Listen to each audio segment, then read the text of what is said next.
As many banks closed as anything else during the Great Depression. The FDIC was formed as a governmental body to insure the savings that's in a bank, the Federal Deposit Insurance Corporation. It's a quasi-government agency, and it's there to protect up to, I think it's $200,000, $250,000 per depositor, now per bank. All right, guys. Dave Ramsey answers a caller expecting a quick financial question, but one unexpected confession changes the entire tone of the entire conversation. As the truth unfolds, reckless money decisions exposed, and Dave Ramsey delivers a brutal truth on this caller's financial advisor, making this an insane money lesson you cannot afford to ignore. Breaking it down on Debt Disaster Daily. Subscribe for more financial chaos, and we'll jump right in. My wife and I and our 3 kids, we're on baby steps 4, 5, and 6 right now. And my sister referred some financial advisors to us. We've been using Every Dollar for a few years. We've been following the roadmap on the Every Dollar app, and I was just kind of curious to see how it measured up to what the financial advisors would come up with. And surprisingly, they were within about $100 of each other. Wow. Yeah, for our retirement. Anyway, so they're talking about something that they would recommend moving around. And one of the things they brought up was whole life insurance policies. We already have term life, and I know whole life is a bad word in the Ramsey world. When I asked them what their reasoning was, they glued themselves to the savings account with it. The scenario that they painted for us is we reach our retirement age and we're in an economic depression at that time, and to have an extra savings account that we could draw our monthly expenses from instead of touching our retirement account. So their premise is that the life insurance company will be open and prospering, but the stock market will have disappeared. That's dumb, butt. Yeah. You understand the life insurance company holds the savings, right? And if the life insurance company goes kaput, you get zippy. So their set of assumptions is absolutely as asinine as their product. Okay. You knew you were going to call here and get this, right? You didn't give him a dime of your money, right?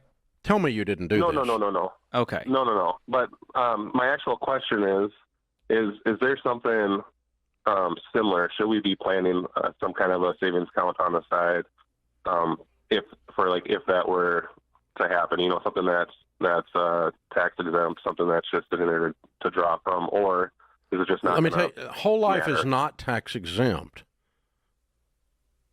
Whole life is only tax exempt if the product works properly, you lose money. And that makes it tax exempt because it doesn't grow as much as it should. Your basis in a whole life policy for tax purposes is what you put into it. A lot of people don't even get out of it what they put into it, and there's no taxes. But if you get out of it more than you put into it, you pay taxes on whole life. So they lied to you. Okay. Well, please get away from these people. Oh boy, that's oh man, bro is serious. Yes, sir. Now, back to your original question. How do we prepare for the Great Depression that could be coming? I don't have an atomic bomb financial plan. What happens if the Russians drop an atomic bomb on us? I don't have a financial plan for that. There's not a financial instrument that will survive that. Because everything, in the event of the Great Depression, as many life insurance companies closed as other companies closed during the Great Depression. As many banks closed as anything else during the Great Depression. The FDIC was formed as a governmental body to insure the savings that's in a bank, the Federal Deposit Insurance Corporation. It's a quasi-government agency. And it's there to protect up to, I think it's $200,000, $250,000 per depositor, now per bank. Okay? But even that could collapse. It's an insurance group run by the government. Hypothetically, it could collapse. Social Security could collapse.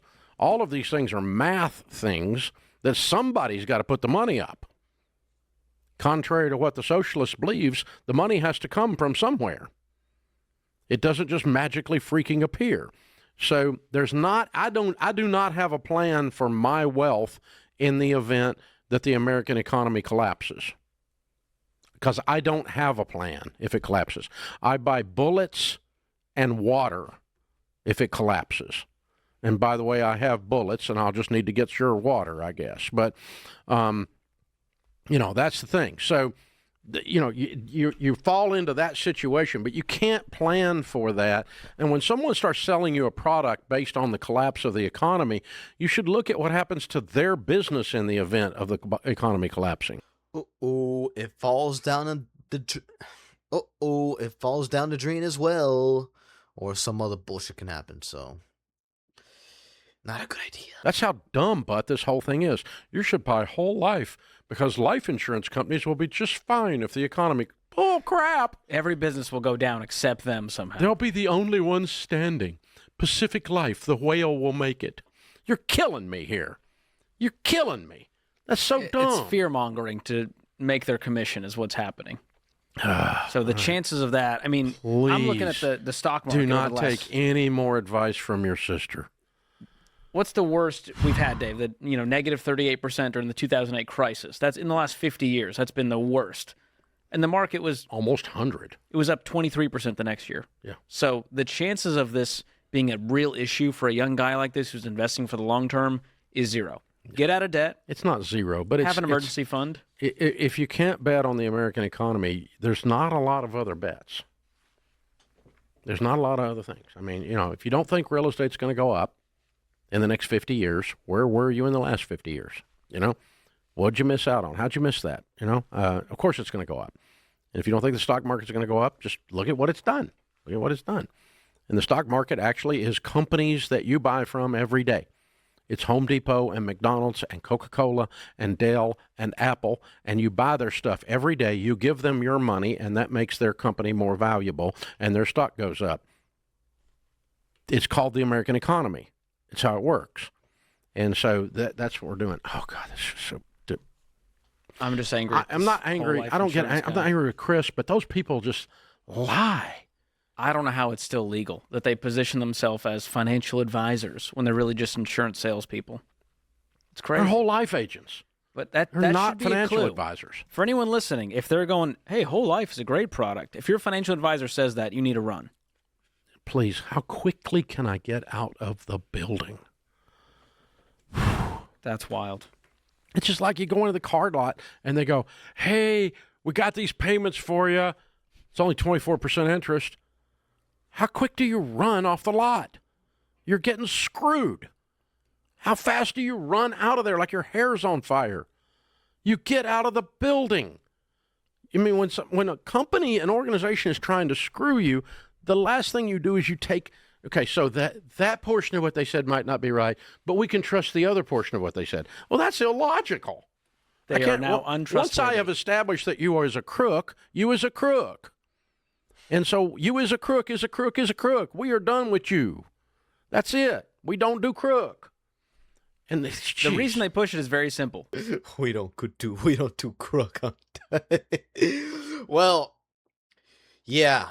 Well, this might be close to financial advice. If your financial advisor tells you that life insurance is gonna save you, especially during a pandemic or a major catastrophe or a stock market crash, yeah, you bet your ass better run. I'm more concerned the fact that this dude listened to his own sister. That's even crazier. No, I'm not trying to be like this person, but females, they're naturally more fear-mongered than males. So it's like you falling for that, it's like it's kind of cringe, I ain't gonna lie. But what can you do at that point? I mean, I hope that saves you a couple bucks. But anyways, thank y'all for watching. This is Debt Disaster Daily. Subscribe for more financial chaos and truths, and we're out of here.